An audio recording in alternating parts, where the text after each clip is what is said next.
Hey my beloveds, happy Valentine's Day, a happy love day. I hope you guys are all doing great. Thank you so much for taking the time out of your precious day or evening to come and share it with me. You guys know I love you so much and I'm so happy you're here. In honor of Valentine's Day, I want to share 3 really beautiful, powerful tips on how you can manifest the love of your life, or if you're already in a relationship, how you can expand, deepen, and enrich the relationship that you now have. So, with no further ado, let's go ahead and get started. Tip number 1. Tip number 1 is celebrate loving relationships when you see them. And I have to tell you, I'm 60. I've been doing this all my life, literally, since I've been a young adult. I've been literally doing this. I have never once had a couple go, "Excuse me, who are you? Stop talking to me." Never, not even remotely. Every single couple is like so excited. They're like, "Oh my God, thank you so much." They start telling me their love story, how they met, what they love about each other. It's such a beautiful experience. So now I'm going to tell you why that's so significant. You guys know I talk about energy. Energy is a vibrational frequency. Energy sits in us and allows us to vibrate at a certain frequency. Like energy matches like energy. Love energy will match love energy. Negative energy matches negative energy, way down here. So if you say to a loving couple, "Oh my God, you guys are so beautiful," I celebrate you. What you do is you elevate your own frequency into that of love. And what you do, let's say you're at the grocery store and you see a beautiful loving couple and you're like, "Oh my God, you guys are so beautiful. I just wanted to share that with you." It can be as simple as that. You turn your cart around the corner and boom, there's this beautiful man or this beautiful woman, and you're vibrating at this high frequency because you just blessed them.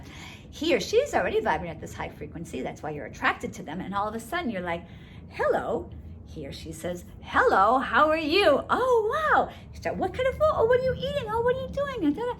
Before you know it, you've just met somebody. It's literally as simple as that. But you met them because you were vibrating at this high frequency. So the opposite of that is people who, when they see loving couples, they feel badly for themselves, they feel badly about themselves, they either resent or are jealous because this couple is in a beautiful relationship and they're here all by themselves. So I'm going to tell you why. First of all, it's not an idea. That's not a good idea just because it's not a good idea. But I'm actually going to explain to you why energetically that's a terrible idea to sit in that frequency. When you sit in the energy of resentment, jealousy, you're vibrating way down here, right? Now, let's say you see this beautiful man or woman who you're attracted to. Of course, you're attracted to them because they're vibrating at this beautiful high frequency. You guys shall never match because he or she's up here and you're down here vibrating here. And so if you can celebrate love in others, knowing my beloveds that it's coming to you, the reason you celebrate it in them, it's a reflection of what's there for you. Do you guys understand that? It's so important that you get that. You're just not blessing them like you're a saint and, "Oh, I don't need anything, bless you." No! You bless them because it puts you in that frequency and because you literally look at it as a preview to a movie trailer of coming attractions. Like you see it and you go, "Yes, that's exactly what is coming to me." So I celebrate it in you because I know it's coming to me. Now, that's powerful. Can you see, my beloveds? That's a really, really, really powerful choice to make. Tip number 2, do not, I repeat, do not put your life on hold, waiting for your beloved to arrive to do all the things that you are passionate and really, really love and want to do. For example, let's say you've always wanted to go skydiving. It's like something like, "Oh my God, I always dreamed about going skydiving." And then you think, "Oh, I'm going to go with my beloved for the first time. It'll be so..." No. And I'll tell you why. I'll tell you why it's not good to wait. 1, you're missing out on so much fun, so much excitement, so much adventure. If you want to go skydiving, you're an adrenaline junkie. Like me. And so if you put that on hold, you're missing out on that. When you go and do these things, you're going to vibrate from this place of happiness, contentment, joy. Those look very appealing to potential mates. A happy person vibing at a high frequency and doing all the things they love to do is very sexy and very appealing. So you want to put yourself at that frequency. That's the first reason why you don't want to wait. The second reason is if you're waiting, you're probably just sitting at home in front of the TV. Unless you fall in love with the UPS guy who knocks on the door and delivers your packages, not really a lot of likelihood that you're going to meet someone sitting at home on your couch watching TV. But if you go skydiving, here's what happens. First of all, you've put yourself with a whole bunch of other adrenaline junkies, thrill-seeking, adventurous, exciting, fun, amazing people who love to do exciting, really crazy, wonderful things as well. And at the very least, you've made yourself some wonderful friends that you guys can go skydiving together. At best, you might fall in love with one of those people on the plane who you jump out of the plane with. You might fall in love with your instructor. Can you imagine how delicious that relationship would be? Hey, baby, you want to go? Yeah, let's go skydiving this weekend. Let's go skydiving in Mexico. Let's go skydiving in Tahiti. It's like it just becomes this beautiful adventure of shared intimacy and shared commonality and shared passions. We connect through chemistry, compatibility, connection, and communication. And when we love the same things, it builds tremendous intimacy because you're connecting with another human being doing things you love. Very easy to fall in love with someone while you're doing things that you love. That's why so many of my friends who dance, they fall in love with each other because they each love dancing, they love going out dancing together, and they're already in this great energy of joy and passion and love. They look very appealing to the other, and boom, before you know it, now they're going dancing together. And it doesn't have to be skydiving, it doesn't have to be dancing. It could be painting. It could be reading books. You could join a book club. And now you meet someone who loves books as much as you do. You guys go to book museums. You guys go to libraries. You guys go on cruises where they have authors who talk about their books. It's just endless, the possibilities. And so if you put yourself out there, you're going to meet somebody who loves the same things as you. And it really makes it a beautiful point of being able to connect and easy to connect and fall in love. Cool? So pinky swear, promise me, you guys, you'll do that. This is such a powerful and important tip. And let me see what else I was going to say. Oh yeah, so let me just give you a couple ideas before I go on. It could be horseback riding. It could be bicycling. It could be. I have friends. He's actually one of my ex-boyfriends, and he was lovely, but we didn't have that same kind of connection. He's now with a woman.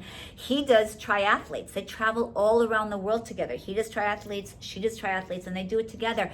They're beautiful together. They travel to Hawaii and Europe and all through California and the States, and they have that common. They train together. Their friends are all triathletes, and so it's a beautiful common place to bond. So whether it's a physical activity or it's a mental or emotional activity, it doesn't matter. If you love it, you go do it, and that's how you're going to connect with someone else. Okay, cool. Let's go on to the next tip. I hope you guys are liking this. These are really, really, really good tips. I want you guys to put these into practice. Tip number 3, do not be afraid to be a third wheel. What I mean by that, I have these beautiful friends, Ray, and I have a ton of beautiful friends. There's so many beautiful friends who I'm so grateful for. And my friends Ray and Lori are truly the embodiment of what a spectacular, intimate, loving relationship looks like. Like they're like the poster childs for it. I'm going to put their wedding photo in here. So beautiful together, and they wake up every morning, and their intention is to be better in the relationship with each other. And you see it; they're so beautiful together. So I love spending time with them. So first of all, let's see, where do I begin? There's so many wonderful things to say about them. First of all, just going to their home is this spectacular treat. He's a singer, songwriter, musician, and actor, and she's a world-class artist. Together, you walk into their home, and there's these gorgeous paintings on the wall. I'm going to see if I can find a couple of her paintings. I'm going to put them right here. He's at the piano, composing or playing music and singing, and they sing together and harmonize. I mean, just being in that energetic field of creativity and artistry is like, delicious and amazing. So I love going over there to visit them, just to like be in their energy. And of course, what that does is it raises my vibrational frequency of love, being in their love, which allows love to come to me quicker. Now, so that's great. But now, about being a third wheel, let me give you guys a perfect example about that. Let's say they're like, hey, Elizabeth, do you want to go to dinner? I'm like, oh my God, it's such a great idea. Most people would go, oh, they're a couple. I'm going to feel badly. I don't want to be a third wheel. Hell no. This is what I do. I'm like, oh my God, yes. It's like the best advertising possible. I'm sitting at a table at a restaurant with a couple who are so beautiful together. And I mean, physically they are beautiful, yes, but their energy of love is so spectacular. They light the whole restaurant up because of their love. They're so beautiful. And I'm sitting right next to them. So if there's someone who's single at the restaurant who happens to find me attractive, guess what's going to happen? We're sitting here, I'm with my friends, we're laughing because, we're in this field of joy and love, and it's vibrating at a really high frequency. Everybody's attracted to it. Let's say for me, it would be a man. This lovely man's walking by. He was at a table with his friends. He's walking by and he's like, wow, you guys are having so much fun. Guess what I'm going to do? I'm going to look up at him and I'm going to say, we sure are. Would you like to join us? And then he says, I would love to. So glad you asked. He pulls up a chair and we start talking. And next thing you know, he's like, you're really lovely. Would you like to go on a date? Simple as that. I did it by being a third wheel. Because I shift my frequency from feeling badly about being a third wheel to going, this is a marvelous opportunity. Let me vibe up here and choose this. Make sense? So, let's see. So give these tips a try. I'm going to do, hang on one second. Okay, so I am bringing my book out because if you haven't already, go get my book. And I'm going to tell you why. I have a whole chapter on love with lessons and exercises. And here's the thing, guys. This book was channeled by the angels and by the divine through me. It's a beautiful book, and I can say that because it was channeled through me. If you love this channel, you're going to love the information in this book. And for a long time, I was really, really shy about sharing my coaching, about sharing my group coaching, my private coaching, and about sharing my book and what I offer in the world. But I'm like, no, you know what? It's really beautiful, and a lot of people can benefit from it. So I'm not going to be so shy about that. I'm not shy about anything else. So it's time for me to not be shy about this. So I want you guys to go and get this book if it calls to you. And I want you to read the chapter on love. All right, my beloveds, that is it for today. If you're interested in the book, I have the link in the description box. Go check it out. Message me and let me know if you do and if you enjoy it, because that would make my heart really, really happy to hear. And I'm starting my group coaching program March 2nd. It starts. I'm doing a special pricing up until the last week of February. So if you're interested, I'm sending all the emails out this weekend and early next week. If you're interested, I'll put my email here. You can DM me on Instagram. I'll put that right over here. Or you can message me below and let me know. I would absolutely love to have you part of this. It's the precursor to all my programs. I'm developing a program on love, one on career and money, and one on health and losing weight. And this course will be the precursor and prerequisite to all those courses. So if you're interested in working with me, you're definitely going to want to check this out. Okay, I think that's it. And of course, I have maybe 1 or 2 spots open for private coaching. So if that's calling to you, if you're interested in that, if your soul's really being drawn to work with me privately, message me as well, and we'll hop on a quick phone call, consultation call, and we'll talk about it, and we'll see if it's right for you. Okay. All right, my beloveds. I love you guys so much. Happy Love Day. Happy Valentine's Day. Put these tips into practice and let me know how you do with them. I guarantee you, you will manifest some powerful miracles if you do these practices and stick with it. All right. I'll see you guys next time. Ciao.